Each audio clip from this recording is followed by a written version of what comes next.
Dear viewers, আসসালামু আলাইকুম। Math centre চ্যানেলের পক্ষ থেকে আপনাদের সবাইকে স্বাগতম। শুরু করছি আজকের পর্ব। বিভিন্ন চাকরি পরীক্ষায় আসা গুরুত্বপূর্ণ কিছু গাণিতিক প্রশ্ন কিভাবে শর্ট টেকনিকের মাধ্যমে সমাধান করা যায় তা আপনাদের সামনে উপস্থাপন করব।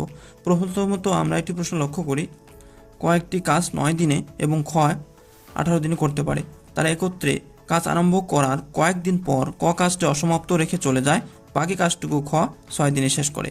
কাজটি মোট কত দিনে শেষ হয়েছিল? প্রশ্নটি এসেছে 20তম বিশেষ লিখিত পরীক্ষায়। তো এই ধরনের প্রশ্ন আসলে আমরা প্রথমত এদের যে লসাগুটাকে মোট কাজ ধরে নেব। তাহলে 9 ও 18 এর লসাগু, 9 এবং 18 লসাগু 18। তাহলে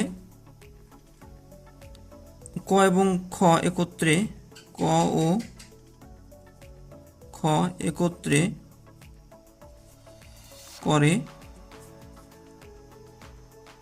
18/2 যোগ, প্রথমত আমাদের মোট কাজ ধরে নিচ্ছি 18, তাহলে 18 ভাগ আমরা 9 দেব এবং 18 ভাগ, তাহলে 18 ভাগ 18 সমান আমরা লিখতে পারবো 18কে 2 দ্বারা ভাগ দিলে 2 এবং 18কে 18 দ্বারা ভাগ দিলে 1 অংশ সমান 3 অংশ।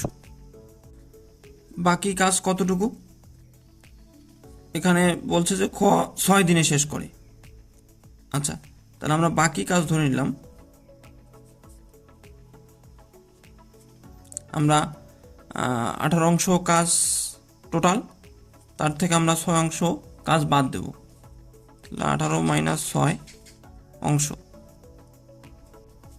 সমান হবে 12 অংশ, অর্থাৎ বাকি কাজ 12 অংশ। তাহলে বাকি 12 অংশ কাজ করবে কত দিনে? 12 অংশ কাজ করে 12/3 সমান 4 দিনে। তাহলে কয় দিনে শেষ করে? পরে 6 দিনে। বাকি কাজ 6 দিনে করে এবং আগে 4 দিন, তাহলে মোট সময় লাগে। অতএব কাজটি শেষ হয়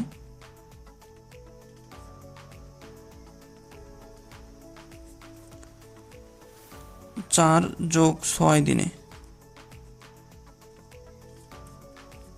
সমান 10 দিনে। তাহলে এই ধরনের অঙ্ক যদি আসে তাহলে আমরা এভাবে সমাধান করতে পারবো। তাহলে আমাদের অ্যান্সার হবে গ। অনুশীলন করলে আমরা খুব সহজে অঙ্কগুলো সমাধান করতে পারবো। আচ্ছা, আমরা আরও একটি প্রশ্ন লক্ষ্য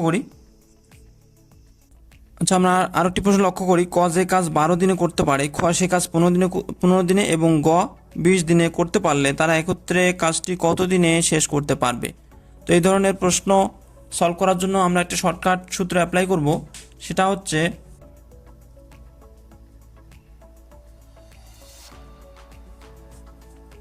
ক গুণ খ গুণ গ, অর্থাৎ দিনের গুণফলকে আমরা ক গুণ খ যোগ খ গুণ গ যোগ ক গুণ গ, অর্থাৎ প্রত্যেকটাই গুণ।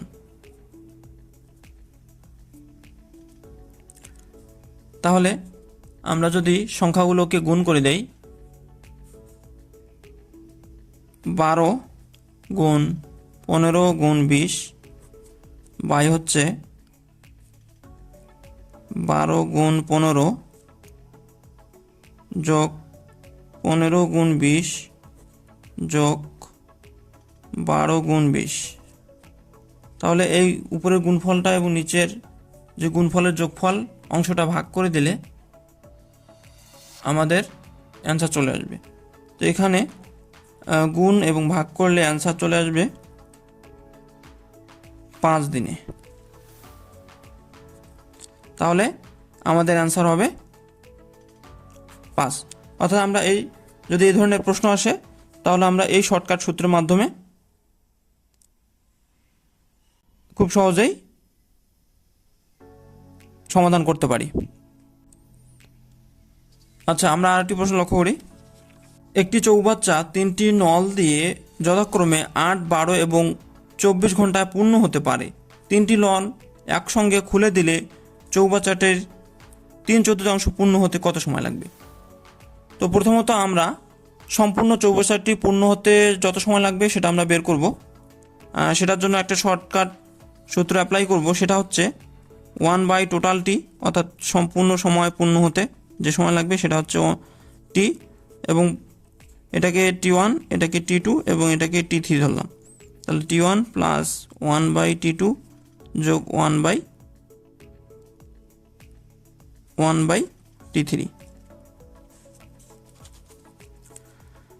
তাহলে আমরা যদি এটাকে একটু লসাগু নেই, লসাগু নিলে T1, T2 এবং T3 এই তিনটে লসাগু অর্থাৎ গুণ হয়ে যাবে। উপরে থাকবে T2 গুণ T3 যোগ T1 গুণ T3 যোগ এখানে থাকবে হচ্ছে T2 গুণ T1।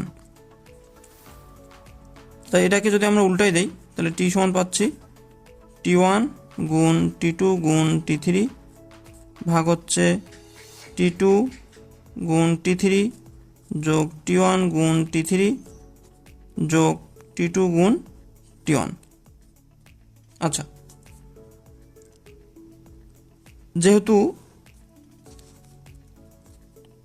এখানে বলছে এটা কিন্তু সম্পূর্ণ চৌবাচ্চা পূর্ণ হতে সময়, আর এখানে বলে দেওয়া হচ্ছে কিন্তু চৌবাচ্চাটির 3/4, অর্থাৎ 4/3 তাহলে আমরা এইটার সাথে উভয় পক্ষকে 3/4টি, যেহেতু এক অংশ পূর্ণ হতে টি সময় লাগে তাহলে 3/4 অংশ পূর্ণ হতে 3/4টি অংশ সময় লাগবে।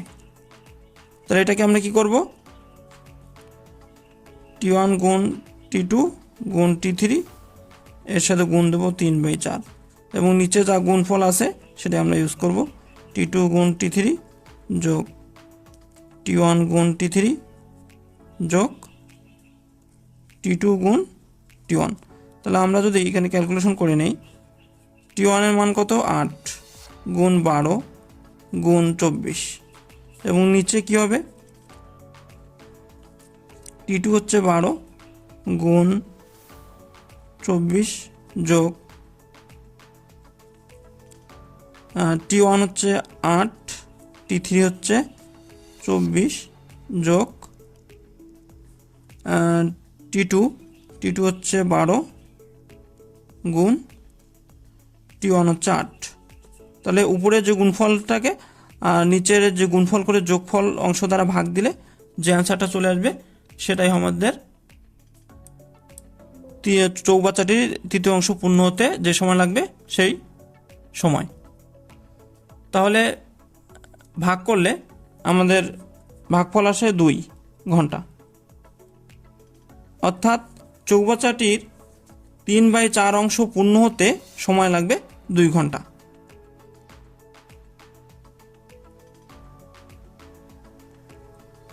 তো এখানে সঠিক অপশন নেই, টাইপিং মিস্টেকের কারণে এখানে সঠিক অ্যান্সারটি দেওয়া হয়নি।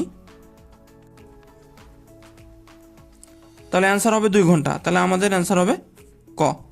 তো ভিডিওটি ভালো লাগলে অবশ্যই আপনারা ভিডিওটিতে লাইক করবেন, কমেন্ট করবেন।